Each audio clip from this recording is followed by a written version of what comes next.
The mystery of the old clock. Emma had always been a dreamer. At 22, she worked a mundane job at a local bookstore, spending her days shelving books and her nights reading about far-off adventures. But her life took an unexpected turn when she received a letter from her late uncle, Arthur, a man she hadn't seen in years. Uncle Arthur was an eccentric inventor and collector of oddities. His will stated that Emma was to inherit his most prized possession, a mysterious antique clock. When the clock arrived, it was larger than she expected, standing nearly 3 feet tall. Its dark wood was carved with intricate patterns of vines and stars, and its face had Roman numerals that seemed to shimmer in the light. The clock ticked softly, but there was something eerie about the sound. It felt almost alive. Attached to the clock was a note in her uncle's handwriting. "Emma, this clock holds a secret. Solve it, and you'll find something extraordinary. But beware, time is not on your side." Emma's heart raced. What secret could the clock hold? And why had her uncle chosen her? That night, Emma couldn't sleep. The clock's ticking seemed to grow louder, almost as if it were calling to her. She decided to examine it more closely. As she ran her fingers over the carvings, she noticed a small, almost invisible button hidden among the vines. When she pressed it, a hidden compartment at the back of the clock popped open. Inside was a faded map of the nearby Blackwood Forest, with a red X marked near an old oak tree. There was also a cryptic message. "The clock's hands point to the truth. Follow them, and you'll find your next clue." Emma's curiosity was piqued. The next morning, she packed a bag and set off for the forest. The forest was dense and quiet, with sunlight filtering through the trees. Emma followed the map until she found the oak tree. Its trunk was hollow, and inside, she discovered a rusty key and another note. "Where time stands still, you'll find the key. Look beneath the willow tree." Emma remembered a willow tree near her uncle's old house. She hurried there and dug beneath its roots, uncovering a small metal box. Inside was another key and a black and white photo of her uncle standing in front of a hidden door in his basement. On the back of the photo, he had written, "The clock is the key. Trust no one." Emma drove to her uncle's house, which had been abandoned since his death. The basement was dark and musty, filled with old furniture and boxes. After some searching, she found the hidden door behind a stack of crates. It was locked, but the key from the box fit perfectly. The door creaked open to reveal a secret library.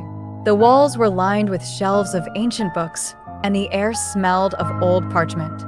In the center of the room was a large wooden table, and on it lay a massive, leather-bound book titled The Chronicles of Time. As Emma flipped through the pages, she found a letter addressed to her.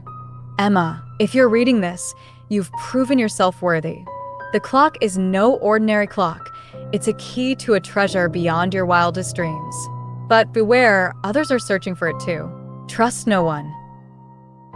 Suddenly, she heard footsteps behind her. She turned to see a tall man in a dark coat standing in the doorway.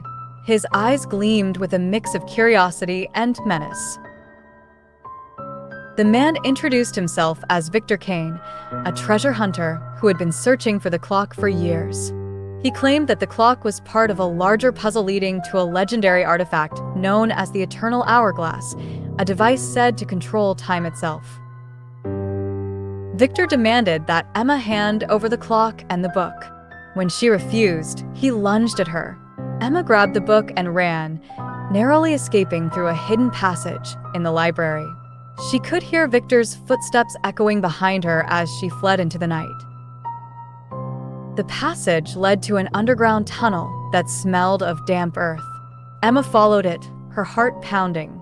At the end of the tunnel was a massive, ornate door with a clock-shaped lock. She realized the clock itself was the key.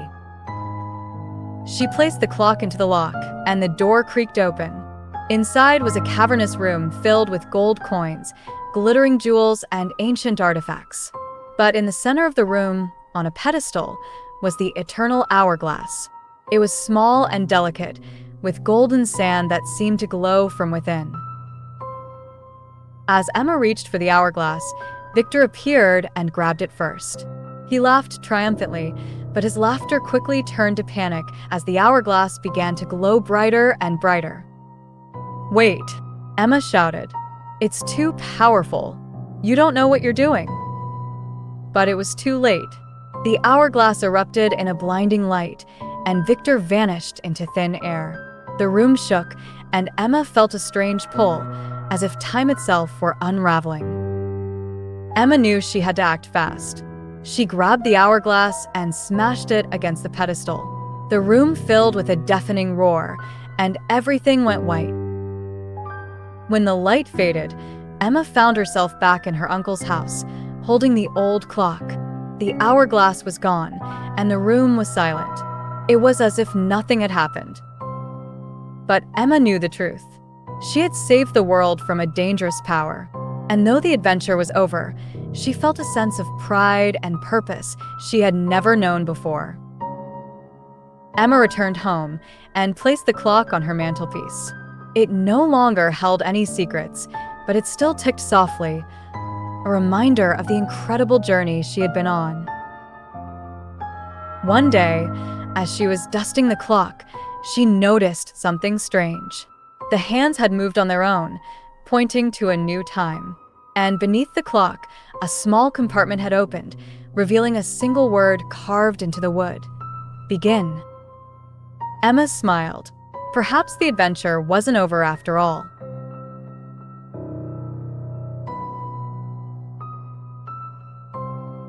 Please subscribe Enchanting Audiobooks for more.